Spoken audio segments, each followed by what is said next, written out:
The Southern California neighborhood of Fontana was originally designed for segregated living. Founded in 1913, Fontana was split by Baseline Road, which quickly became a racial dividing line.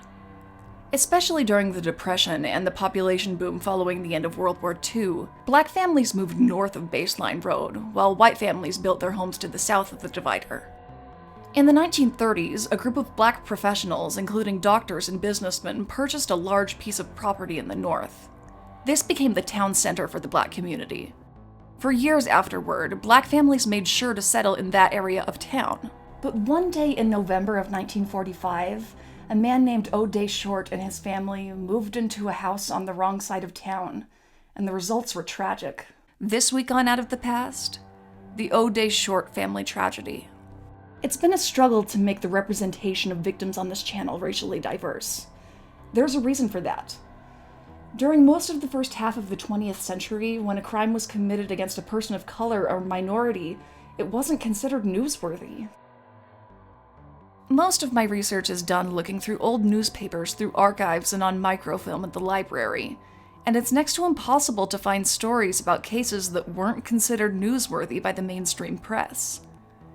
In the first half of the 20th century, white papers simply didn't cover black stories. Newspapers were segregated.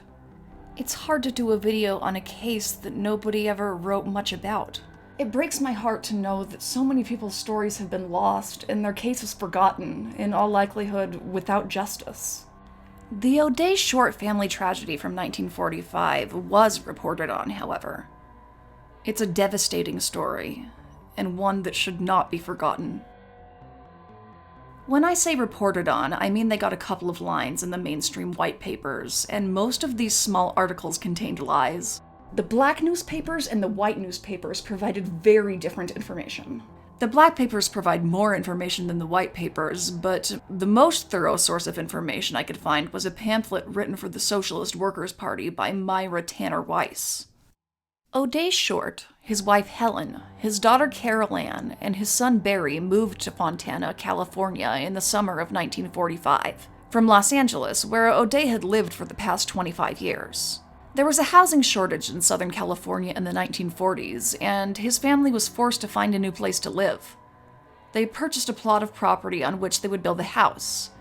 The plot Short chose was located in the whites-only area of Fontana.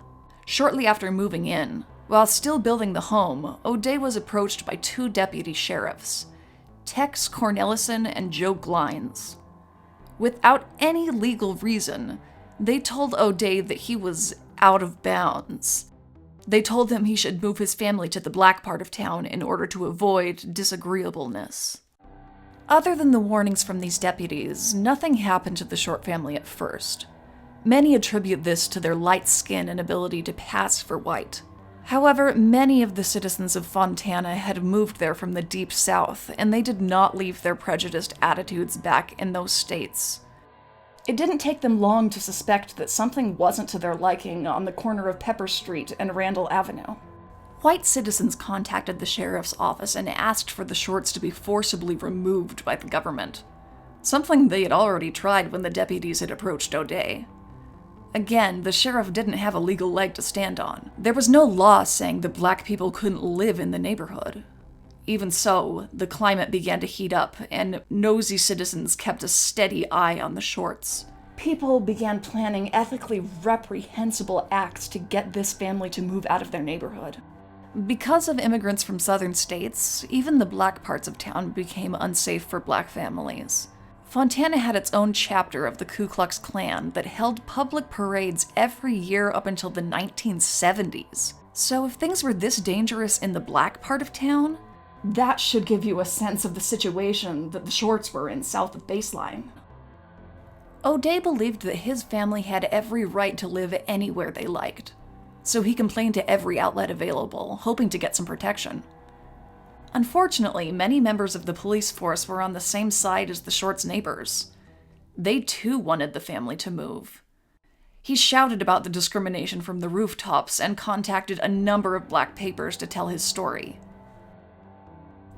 Either for racist reasons or because they realized the danger O'Day was in, the city's Chamber of Commerce even offered to purchase the property back from him at full price. They knew that these threats were not empty and urged him to take the deal. He refused. Even the man who originally sold the property to the Shorts, Jay Sutherland, spoke to O'Day and threatened him with violence. "Short, the Vigilante Committee had a meeting on your case last night," he told O'Day. "They're a tough bunch to deal with. If I were you, I'd get my family off this property at once." O'Day asked Sutherland if that meant violence, and Sutherland said yes. O'Day did not move his family. He reported the threats from vigilantes to both the black press and the Federal Bureau of Investigation. He told his whole story to the Los Angeles Sentinel, a black publication. Unfortunately, nobody was able to do anything to save the Shorts from the imminent danger they were in. On the night of December 16, 1945, witnesses reported a white-hot explosion on the corner of Pepper Street and Randall Avenue in downtown Fontana. The flames were described as intense. I have no idea what the emergency response time was for this incident. In fact, I have no idea if or when firefighters or police or medical personnel were even at the scene. All I know from my research is that a friendly neighbor pulled people from the fire. None of the victims were killed outright in the blast. Helen, Carol Ann, and Barry suffered through the night. They were all dead by morning. O'Day clung to life. The courageous, friendly neighbor in this story leads me to believe that firefighters were not immediately at the scene of this incident. Most of the time, people are pulled from burning buildings by professionals, not friends or neighbors. The racist climate of this town tells me that city officials might not have taken this emergency too seriously. The details of the case weren't thoroughly reported. The local white paper didn't say anything about it for 2 days, and when they did, it was a vague 3 killed when home accidentally burns in Fontana. There was no mention of the threats or the family being black. City officials immediately declared the tragedy accidental. They claimed the fire was started by a faulty oil lamp that exploded when it was lit. This information appears to have come from Tex Cornelison and Joe Glines, the same 2 deputy sheriffs who originally visited O'Day and tried to pressure him into moving. They claimed he had been conscious just long enough immediately after he was rescued to tell them that the explosion was an accident. Despite all the documentation of warnings and threats that the Short family had received, the government still continued to insist it was an accident. This did not sit well with the relatives of the Shorts, or anyone in the black community for that matter. Helen's sister Carrie Morrison made a loud public outcry, and with the help of the NAACP, she appealed to State Attorney General Robert Kenney. This led to District Attorney James B. Kavanaugh finally caving and calling for an inquest. The inquest, which began on December 22nd, was a travesty. It was clear to anyone paying attention that Kavanaugh was not interested in the truth. He referred to vigilantes by the euphemism pressure groups, and argued that O'Day himself had testified from his hospital bed that the explosion was an accident. The transcripts of Kavanaugh's interview with O'Day, however, shows how spurious this claim was. Kavanaugh questioned O'Day in the presence of John D. Lee, president of the NAACP, saying that if the fire was caused intentionally, the persons responsible would be prosecuted, but if it was accidental, they would leave it at that. When he began to question O'Day, who was in terrible condition and did not even know his family was dead at this point, O'Day declined to answer, saying that he didn't feel he should be compelled to answer from his sickbed before he had proper legal advice, and that he did not feel he was competent to answer in his condition. Kavanaugh kept pressuring him anyway. He asked him the same questions again and again, and O'Day refused to answer until he couldn't take it any longer. Finally, Kavanaugh asked him one more time, "Do you think the fire was caused by an accident?" O'Day replied in his frustration, "As far as I'm concerned, sure." It seems clear that if O'Day really thought the fire was an accident, he would have said so when the DA first questioned him.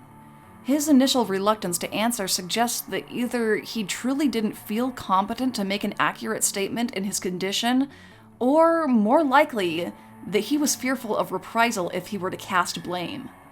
In either case, his final answer can't be interpreted as anything other than an attempt to make his tormentor leave him alone. But what about the threats O'Day had received? When Robert J. Smith, editor of the Tri-County Bulletin, a black newspaper, testified at the inquest, he attempted to bring up the vigilante visits and other acts of intimidation. But Kavanaugh cut him short, saying he wasn't interested in rumors from 6 months ago. Smith had also brought to the inquest the oil lamp from the Shorts' house, the lamp which was supposed to have caused the blast. That's right, he brought it, as he had retrieved it from the scene himself. Stunningly, neither police nor firefighters had removed it and placed it into evidence. There were no signs that the metal on the lamp had bent, as it surely would have if the lamp had exploded.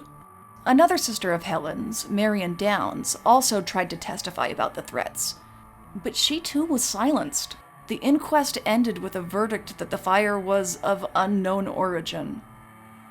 All the time this was going on, O'Day was still lying in his hospital bed, still unaware of his family's fate. When he was finally informed, he promptly lost his will to live.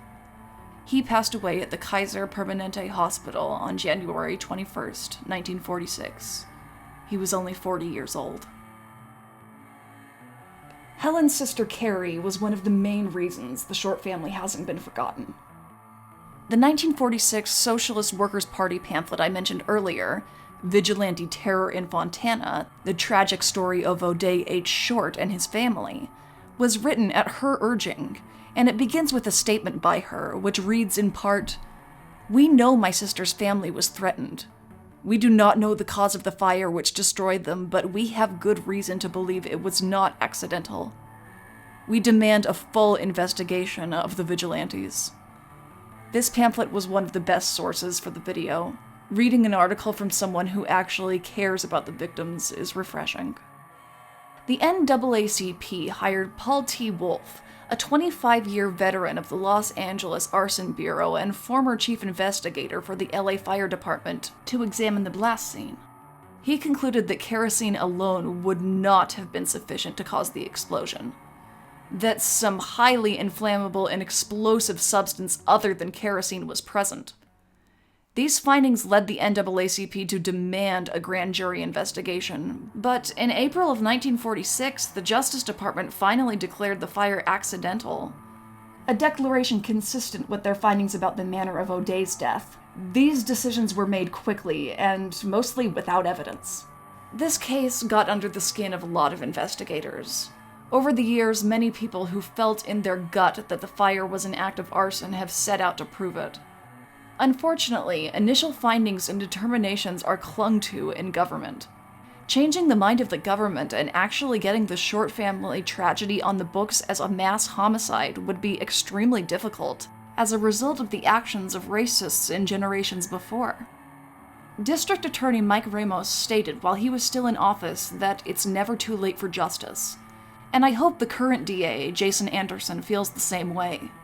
This was a hate crime, not an accident. We need to have the truth in our written history. We owe it to the Short family. O'Day, Helen, Carol Ann, and Barry deserved so much better. Their lives mattered. It makes me furious that I can't tell you more about who they were before they died, what good they did in the world. And that's the fault of history. A person's race should not make their story more or less newsworthy. Lives are lives, and 4 innocents were gruesomely taken that winter. I know I'll never forget about it. It was a tragedy, and honestly, I hope you carry it with you too. Let's not forget the Shorts. Remember them when you hear the same kind of prejudiced language that is used so often today. We still have a long way to go. Hate of this kind and intensity is truly the scariest thing in the world. That's all for this week. Give me a thumbs up and subscribe. I'll see you next time on Out of the Past.